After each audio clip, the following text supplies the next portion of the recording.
Hello বন্ধুরা, wbporashona.com চ্যানেলে সবাইকে স্বাগত। আজ আমরা নবম শ্রেণীর জীবন বিজ্ঞানের জীবন ও তার বৈচিত্র্য এই অধ্যায় থেকে কিছু গুরুত্বপূর্ণ অতি সংক্ষিপ্ত প্রশ্নের উত্তর তোমাদের সাথে আলোচনা করব। আলোচনার শুরুতেই তোমাদের জানিয়ে রাখতে চাই wbporashona.com বাংলার প্রথম ডিজিটাল প্রশ্ন উত্তর সহায়িকা। পাঠ্য বিষয়ের বিভিন্ন প্রশ্নের উত্তর আলোচনা তোমরা বিনামূল্যে পড়তে চাইলে এখনই ভিজিট করো আমাদের ওয়েবসাইট wbporashona.com-এ। লিংক ডেসক্রিপশন বক্সে দেওয়া আছে।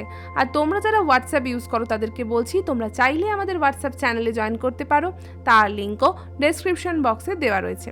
তাহলে চলো শুরু করে দিই আজকের আলোচনা। প্রথম প্রশ্ন, জীবনের দুটি বৈশিষ্ট্য কি? উত্তর, জীবনের দুটি বৈশিষ্ট্য হলো বৃদ্ধি ও জনন। দ্বিতীয় প্রশ্ন, জীবনের ভৌত ভিত্তি কি? উত্তরটা দেখব, এর ভৌত ভিত্তি হলো প্রোটোপ্লাজম। হাক্সেলের মতে জীবনের ভৌত ভিত্তি হলো প্রোটোপ্লাজম। তৃতীয় প্রশ্ন, পৃথিবীর সৃষ্টি হয়েছিল কবে? পৃথিবীর সৃষ্টি হয়েছিল আজ থেকে প্রায় 400 থেকে 450 কোটি বছর আগে। বুঝতে পারছো কতদিন আগে? 400 থেকে 450 কোটি। চতুর্থ প্রশ্ন, পৃথিবীর সৃষ্টির সময় বাতাসে কি কি গ্যাস ছিল? উত্তরটা দেখব, methane, ammonia, carbon die oxide ও জলীয় বাষ্প ছিল পৃথিবীর সৃষ্টির সময়। পঞ্চম প্রশ্ন, হট ডাইলিউট স্যুপ কি? বিজ্ঞানী হ্যালডেন গরম সমুদ্রের জল এবং জলে দ্রবীভূত বিভিন্ন খনিজ লবণ ও জৈব যৌগগুলির মিশ্রণকে একত্রে বলেন গরম তরল স্যুপ বা হট ডাইলিউট স্যুপ। ষষ্ঠ প্রশ্ন, মাইক্রোস্ফিয়ার কাকে বলে? উত্তরটা হচ্ছে অর্ধভেদ্য পর্দা দ্বারা বেষ্টিত স্ববিভাজনশীল প্রোটিনের একক গঠনকে মাইক্রোস্ফিয়ার বলা হয়। আলোচনার ফাঁকে তোমাদের সাথে একটা বিশেষ বিষয় জানিয়ে রাখতে চাই, ইতিহাস ভূগোল তোমাদের অনেকেরই পড়তে ভালো লাগে না, কারণ অনেক মোটা মোটা বই, কি পড়বে না, কতটা পড়ে মনে রাখবে সেসব তোমরা বুঝতে পারো না। যথারীতি না পড়লে যা হয়, মার্কস খারাপ আসতে শুরু করে, তাই তোমাদের হয়ে থাকে। তাই তোমাদের সমস্যার কথা মাথায় রেখে wbporashona.com নিয়ে এসেছে to the point ebook series. পাওয়া যাচ্ছে ইতিহাস এবং ভূগোলের ওপর। কি থাকছে?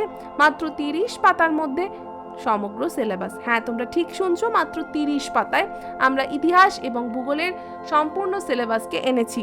প্রতিটা ইবুকে প্রতিটা অধ্যায়ের সমস্ত ইম্পর্টেন্ট পয়েন্টস বলতে এখানে ওয়ান লাইনার সেন্টেন্সের কথা বলা হয়েছে, যে সমস্ত এক লাইন সেন্টেন্সগুলো মুখস্থ করলে তোমরা খুব ভালো মার্কস পেতে পারো, সেই সমস্ত ইম্পর্টেন্ট লাইনসগুলোকে আমরা এই ইবুকে একত্রিত করেছি। এর মাধ্যমে তোমরা শর্ট প্রশ্ন, তোমরা অতি সংক্ষিপ্ত এমনকি দীর্ঘ উত্তর ভিত্তিক প্রশ্নের উত্তরও খুব সহজেই লিখতে পারবে।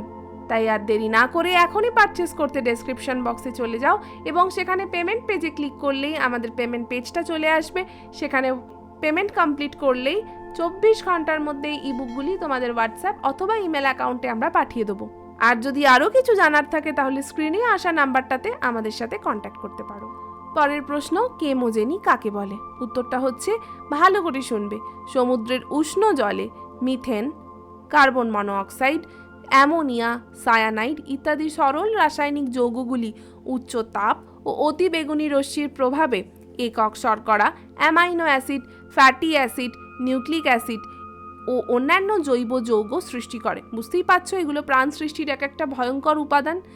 এই সরল অজৈব যৌগ থেকে জৈব যৌগের উৎপত্তিকে অপারেন রাসায়নিক বিবর্তন বা কেমোজেনি বলেন।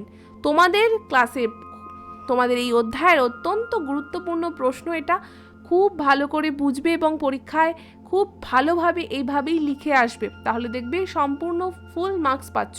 অষ্টম প্রশ্ন, লজ্জাবতী গাছের পাতাকে স্পর্শ করলে পাতাগুলি বুজে যায়। এটি জীবের কোন ধর্মকে নির্দেশ করে?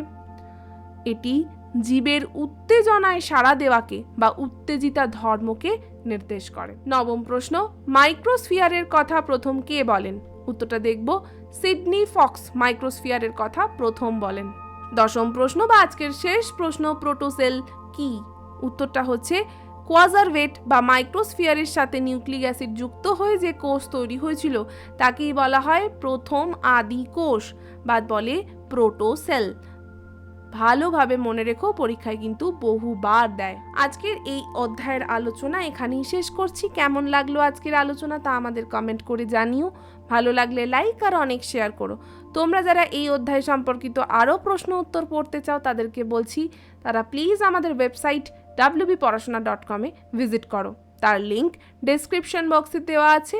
আর যারা আমাদের ইউটিউব চ্যানেলটাকে এখনও সাবস্ক্রাইব করোনি প্লিজ সাবস্ক্রাইব করে পাশে থাকা বেল বাটনে ক্লিক করে দাও। আবার দেখা হবে অন্য কোনো পর্বে।